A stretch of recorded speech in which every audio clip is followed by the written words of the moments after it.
Wie van julle het al ooit 'n boom met 'n byl probeer afkap? Is 'n paar tannies ook, goeie werk. Nou, dames, kom ek verduidelik net gou vir jou, hoe werk dit? As 'n klein seentjie onthou ek, daai boom, wat my pa gesê het, kan maar uit. Halleluja, prys die Here, groot droom vir 'n klein seentjie. En ek onthou, ek het die byl gevat, en ek was so opgewonde, en wie sou kon raai dat dit baie werk is? Nie ek nie. Die eerste kap gaan nie tot in die middel van die boom, soos wat ek gedink het hy gaan nie. Hier by die 10de kap het ek besef, ek kan nie dit in my eie krag doen nie, ek het die Here nodig.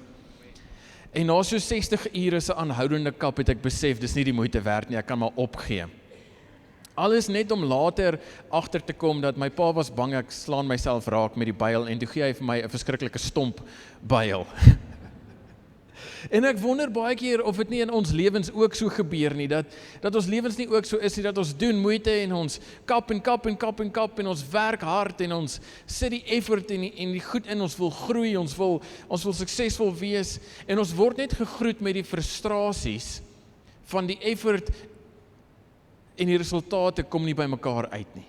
Ons het hierdie uitputting wat net kom van soveel kap en dis cheatings om 'n chainsaw daar te sit, maar dis dieselfde prinsip as jy 'n chainsaw eers bietjie in die grond gedruk het, dan is dit soos om 'n pyp teen 'n boom te vryf, hy doen absoluut niks nie. Iemand al 'n chainsaw wat stomp is probeer, dit werk net nie. Dis hierdie effort en hierdie moeite wat ingaan, en ons kom op 'n punt waar ons partykeer net voel, ons wil opgee. En aan die ander kant van ons lewens kry ons hierdie tye waar die vrug op ons effort baie is. Ons kom agter dat alles voel effektief, alles gebeur net soos wat dit moet, ons groei, ons gaan deur tye waar dit net great gaan en alles wat jy aanpak is som net motivering, die byl gaan tot in die middel van die boom. Dis hoe dit voel. Ons kry sulke tye. En die vraag wat ek eintlik wil vra is, hoe werk dit? Wat is die verskil in hierdie? Prediker 10 vers 10 in die Afrikaanse vertaling in die 83 sê hy, as die byl stomp word en nie geslyp word nie, moet jy meer krag gebruik, dit betaal om jou verstand te gebruik. Die New Living Translation van die Engels sê die volgende, hy sê, using a dull axe requires great strength, so sharpen the blade. That's the value of wisdom. It helps you succeed. En partykeer moet ons net bietjie stoktyk vat, net terugstaan vir 'n oomblik en net sê, is die byl regtig so skerp soos wat ons assume? Hierdie byl persoonlik is nie skerp nie, want dis myne. Maar ek het al 'n paar stukke met hom probeer kap en toe maar die grinder gaan haal. Ek het 'n slypsteen, maar dis nie vir my nie. Maar as hy stomp is, help nie eens vir vuur maak hout nie. Hy kloof nie eens 'n ding in die middel deur nie. En partykeer het ons nodig om net bietjie stoktyk te vat en te sê, is daar miskien iets wat maak dat hierdie goed nie werk nie? Dat die byl is hy so stomp soos wat hy dalk voel. Spreuke 27 vers 17 sê, yster slyp yster en so vorm vriende mekaar. En die beste voorbeeld wat ek vir jou het, is soos hierdie prentjie waar mense lyk soos hulle honde. Nee? Julle het al gesien, mense en hulle honde begin na mekaar lyk. Want die waarheid is, ons word soos die, saam met wie ons die meeste tyd spandeer. Het julle al gesien, die ou ooms en tannies wat al 70 jaar getroud is? Hulle lyk soos mekaar. Nee, amen? Yster slyp yster en so vorm vriende mekaar. Maar dis nie altyd net so fisies nie. Die vraag is eintlik hier, met wie spandeer ons tyd? Soos wie word ons? Wie laat ons toe om ons te slyp? Want ons word soos die saam met wie ons die meeste tyd spandeer. Hulle bepaal ons karakter, hulle bepaal ons keuses.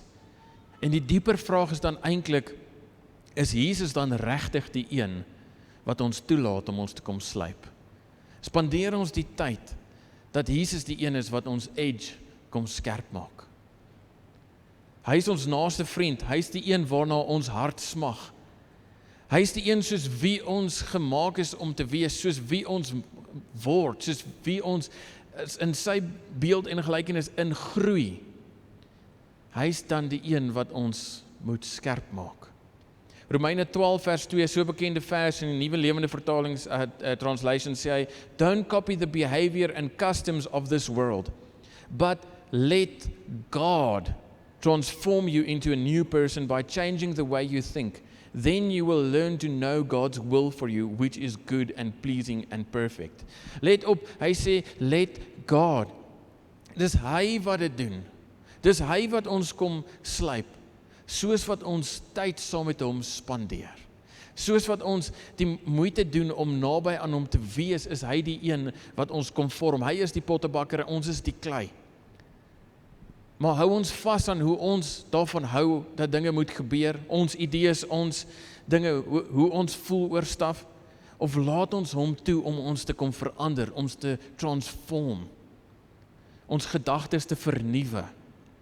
Want die feit is, jou prioriteite en jou uitkyk word verander, word getransformeer, soos die saam met wie jy die meeste tyd spandeer.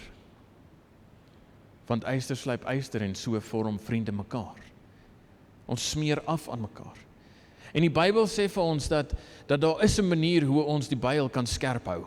Daar is 'n manier hoe ons die byl kan skerp kry en skerp hou. Johannes 15 vers 4 tot 5 in die Nuwe Lewende Vertaling sê die volgende, hy sê, en dis Jesus wat praat, hy sê, julle moet aan my verbonde bly, soos ek aan julle. Weereens, Jesus doen dit ook. 'n Loot kan nie uit sy eie vrugte dra, as dit nie aan die druiwestok verbind bly nie. En so julle ook nie, as julle nie aan my verbonde bly nie. Ek is die druiwestok. Julle is die lote, wie aan my verbonde bly, en ek aan hulle dra baie vrugte, want sonder my kan julle niks doen nie. In Engels praat hy van to abide, om in sy teenwoordigheid, om in hom te wees. Ons kan nie iets anders doen sonder hom nie. Hy is die een wat ons sustain, hy is die een wat ons kom verander, wat ons help, wat by ons is. En wanneer ons dinge alleen doen, wanneer ons eie manier volg, wanneer ons al hierdie goed doen sonder die Here, dis wanneer die byl stomp word. Dis hoe hy stomp word. Maar in hierdie, saam met Jesus proses, wat ons ingaan, gebeur daar iets in ons lewens. En een van hierdie goed wat in ons lewens gebeur, is 'n realignment. Ons manier, ons gedagtes word belyn met sy gedagtes, met sy manier. Wat vir God belangrik is, word vir my belangrik. Ek begin besef dat God voel anders oor my situasie as wat ek oor my situasie voel. Ek begin my waarheid los en ek sien sy waarheid raak. Ek kom agter dat ek kan die Here vertrou en ek kan my worries vir hom gee, want hy is 'n betroubare God. Ek kom agter dat hy mooi planne vir my het, selfs al beleef ek dit nie op die oomblik nie, kan ek sien, dis wat God oor my droom, planne van voorspoed en nie teëspoed nie. Ek kan hom vertrou. Nog 'n ding wat gebeur, soos wat ons tyd saam met die Here spandeer, is ons kry hierdie element van rus, om te recover. Psalm 23 sê, hy lei my na waters waar daar rus is. Hy verkoop my siel. En iets gebeur in hierdie proses, in hierdie tyd wat ons saam met Jesus spandeer. Hy word nie die prins van vrede verniet genoem nie. Ons beleef 'n vrede, ons kry 'n vrede wat ons nie in die wêreld kry nie. Ons beleef iets saam met Jesus, waar ons besef dat as Jesus saam met ons in ons situasie is, dan gaan ons okay wees. Het jy dit al beleef? Alles is te veel, maar dan ewe skielik dan besef jy, as my God by my is, dan hoef ek nie bang te wees nie. Maar hierdie rus is ook 'n aktiewe rus. Dis nie daai op die bank lê en vrot vir so lank as moontlik rus nie. Dis 'n aspris, dis 'n soek na meer. Dis 'n by die Here rus, na waters waar daar rus is nie net chilltyd nie. Dis aktief recover. En dis sy hart vir ons ook in Matteus 11 vers 29 en 30 sê hy, as jy moeg en oorlaai is, as jy net voel alles is te veel, alles is crazy, hoor God se hart, hoor hoe Jesus sy hand dan uitsteek en hy sê, kom na my toe en ek sal vir jou rus gee. Dis sy hart. Toe die disippels besig was om te bedien en hulle is besig om 'n klomp dinge te doen en hulle het nie eers tyd om te eet nie. Nou dan weet jy, as 'n klomp mans nie tyd het om te eet nie, dan weet jy hulle is besig. Amen. Hierdie ouens is net besig, hulle bedien, hulle bid vir mense en dis crazy wat alles gaan en is alles mooi en is alles amazing. Dan stop Jesus hulle. En hy sê vir hulle moet nou eers bietjie wag. En dan sê Jesus vir hulle aan die einde van Markus 6, dan sê hy vir hulle, gaan net een kant toe, by julleself. And rest for a little while. Dis een van die Engelse vertalings. Want Jesus het geweet dat daar 'n value daaraan om onsself net weer te belyn en om weer net bietjie te rus by Jesus. Om net weer bietjie asem te haal, om net weer bietjie stoktyk te neem en te sê maar miskien het die byl klein bietjie stomp geword. Miskien moet ek net 'n paar oomblikke vat en die edge weer regkry. Jesus het geweet dat die lewe gaan oorweldigend wees. Hy het geweet dat harder werk is nie altyd die antwoord nie. Jesus roep ons partykeer om net te sê, haal net asem. Onthou net weer wat die waarheid regtig waar is. Imagine net, hoe sal jou lewe wees wanneer jy funksioneer vanuit 'n plek van rus uit, oordat jy klaar saam met Jesus tyd spandeer het en wysheid gekry het en al hierdie goed en die edges weer skerp, eerder as om net gejaag te wees en nooit tyd te hê vir dit wat belangrik is nie. Want die byl moet geswaai word en die byl moet geswaai word en as ek nou stop, gaan mense snaaks dink van my. Daar was 'n paar mense in die Bybel wat vir my hierdie so mooi uitbeeld en een van die ouens is Samson. Samson was sterk. Samson het al die krag gehad, die Heilige Gees se krag was op hom. Hy het crazy stuff aangevang in Rigters 13 tot 16, kan jy dit gaan lees. Maar Samson het nooit stil geword en seker gemaak die byl bly skerp nie. Want hy was sterk. Baie effort was okay vir hom. Hy het nie stoktyk geneem. Hy het nie gerecover nie, hy het nie rustig geraak nie. En hy het stomp geword vir God se stem. Hy het gedoen wat hy wou. Hy het sy eie pad gevolg. En dit is nie 'n suksesstorie nie. En dan is daar 'n ander karakter in 1 Samuel 1 tot 4 wat jy kan gaan lees van die profeet Eli. Nou Eli was 'n profeet, so hy het God se stem geken. Hy het geweet hoe dinge werk. Hy was een van die leiers van die nasie, soos hy weet wat aangaan, maar hy het blind geword, sê die Bybel vir ons. En hierdie blind word is 'n teken en 'n spieelbeeld van hy het ophou sien wat God mee besig is. Hy het opgehou kyk om te sien of is hy in lyn met God. En een van die voorbeelde daarvan is toe Samuel die Here se stem hoor en hy gaan na Eli toe en sê, ja, Eli, roep jy my? Toe sê Eli, nee, dis nie ek nie. Dit het hom 3 keer gevat om te besef, dalk is dit die Here wat praat. Hy het stomp geword in die lewe. En dan kry ons 'n ou soos Dawid. Hierdie man het droog gemaak. Dawid is 'n awesome voorbeeld van iemand wat baie foute gehad het, maar hy het die Here gesoek. Dawid het die Here gesoek met alles in hom. Hy is 'n ou wat jammer gesê het as hy droog gemaak het en hy het geleer uit sy foute uit. Hy het net moeite gedoen om by God uit te kom. En ons sien dit in die evidence en ons lees psalms.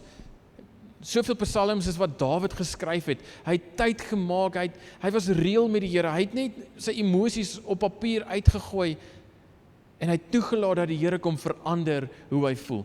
Soveel keer lees jy 'n psalm en dit begin negatief. Here, mag my vyande doodgaan. Jo, Dawid, bietjie genade. Nee, smart vir hulle. En dan soos die Psalm aangaan, sien jy hoe Dawid se hart verander. Julle het dit al raak gelees. Dis iemand wat goeie counsel gesoek het, wat tyd spandeer het saam met die Here. Dawid was eerstens 'n worshipper voor die Here, voordat hy bekend was as koning. En toe hy voor die ark gedans het in sy onderkleed, ek is seker dit was nie die eerste keer wat hy voor die Here gedans het nie, wat hy sy emosies daar uitgegooi het nie. Ek is seker hy het dit in sy binnekamer ook gedoen. Jy kan dit gaan lees in 2 Samuel 6, daai storie. Maar Dawid het die Here gesoek. Dawid het tyd gemaak om seker te maak dat hy bly skerp. En ja, hy het foute gemaak en hy het dinge partykeer gemis. Maar sy teleurstellings, sy alles, het hy na die Here toe gehardloop met dit. Dawid het altyd na die Here toe gehardloop met alles. En hy was 'n man na God se hart. En dan Jesus stel altyd vir ons die perfekte voorbeeld. Jesus was 40 dae in die woestyn waar hy gevas het, waar hy sy eie wil neergelê het, waar hy tyd spandeer het saam met die Vader om seker te maak dat sy wil onderwerpe is aan God se wil, want hy het geweet wat voor lê. Hy het geweet daar's die kruis is op pad. En dan lees ons waar Jesus gereeld tyd gemaak het om intentioneel te bid, om tyd saam met die Vader te spandeer, en baie keer staan daar soos wat sy gewoonte was. En een van hierdie voorbeelde is in Lukas 5 vers 16 in die boodskapvertaling sê, Jesus moes gereeld na 'n stil plekke toe uitwyk om 'n bietjie stilte te hê om te bid. Hy het intentioneel moeite gedoen om stil te raak en seker te maak hy bly skerp. En toe dinge heeltemal te veel was, toe dinge oorweldigend was in die tuin van Getsemane, was dit nie die eerste keer wat hy gaan bid het nie. Dit was nie vir hom iets vreemd nie, dit was soos gewoonte. Toe hy krag nodig gehad het, was die antwoord nie, kom ons kry swaarde en kom ons surround myself met meer mense en dinge nie. Die antwoord was, ek moet tyd spandeer saam met my Vader. Dis waar ons gemaak is om te funksioneer, is in sy teenwoordigheid, om te abide in Jesus. Groei is altyd intentioneel. 'n Stomp byl vat baie effort. En die byl word van self stomp. Bietjie roes en gereeld kap maak die byl stomp. Maar wysheid is om gedurig deur seker te maak die byl is skerp. Om die tyd uit te koop. En die goeie nuus vir ons vandag is dat wysheid is beskikbaar vir elkeen van ons. Wysheid is vir ons almal beskikbaar. In Jakobus 1 vers 5 sê die volgende, hy sê, vra vir God as dit nie vir jou duidelik is wat hy wil hê jy moet doen nie. En dan hoor wat sê, hy sal jou eenvoudig daardie wysheid gee en jou nie verwyd dat jy gevra het nie. God is 'n goeie pa, hy sê nie, jy mis dit, jy is nou useless nie. Hy wil hê jy moet hom vra vir wysheid. Hy sal vir ons wys. Hy sal met ons praat, want dis wie hy is, dis sy karakter. En God werk baie effektief. Maar as ons byl stomp is, dan vat dit soveel langer vir ons om by te kom by sy planne. Dan vat dit soveel langer vir ons om op die punt te kom te sê, ja Here, gebruik my. Maar as die byl skerp is, dan hoef die Here nie so baie met ons te praat om iets te doen nie. En ons is almal skuldig aan dit, waar ons dit partykeer net mis. Waar ons partykeer net agterkom, die byl was nou nie so skerp soos wat hy moes gewees het nie. En miskien vandag is jy net moeg. Miskien voel jy net op die oomblik dat jy kap en kap en kap en kap en kap. En jy is op die punt om te sê, help dit nog? Is dit nog die moeite werd? Jy is demotivated. Wil jy nie vir 'n oomblik vanoggend net 'n tree terugvat? Nuwe perspektief kry, net assess wat gaan aan, bietjie stocktake doen. En die Here vra vir wysheid nie. Want hy sal vir ons wys wat om te doen. Hy sal vir ons wysheid gee. Miskien is dit goed wat ons nie moet begin, miskien is dit goed wat ons moet los. Miskien is dit goed wat ons besef, hierdie goed maak my byl stomp, en ek moet ontslaa raak daarvan. Maar wil jy nie die tyd spandeer, en net by die Here sit, en die byl skerp maak nie? Kom ons word net skerp. Kom ons wees mense wat die tyd uitkoop en sê, maar ek wil nie 'n stomp byl hê nie. As die Here my wil gebruik, mag dit minimaal effort vat, mag my byl skerp wees. Dalk is dit nie jy wat swak is nie, dalk is dit net die byl wat stomp geword het. Meer effort beteken nie noodwendig beter nie. Kom ons prioritiseer God, om tyd saam met hom te spandeer, want hy sal ons wys. En ek het met ChatGPT 'n conversation gehad oor hierdie, maar dit is altyd vir my interessant wat die duiwelse mense sê. En hy sê, God doesn't ask us to swing harder. He invites us to sit longer. God doesn't ask us to swing harder. He invites us to sit longer. Moenie val vir die leuns dat jy begin glo dat jy moet harder werk om God se liefde en sy aanvaarding te beleef, dit te verdien nie, want niemand van ons kan dit verdien nie. Maar God het ons gekies. Kom ons sit by hom, kom ons word skerp, kom ons kry sy wysheid, kom ons soek hom, kom ons soek sy wysheid, want hy sal ons wys wat om te doen.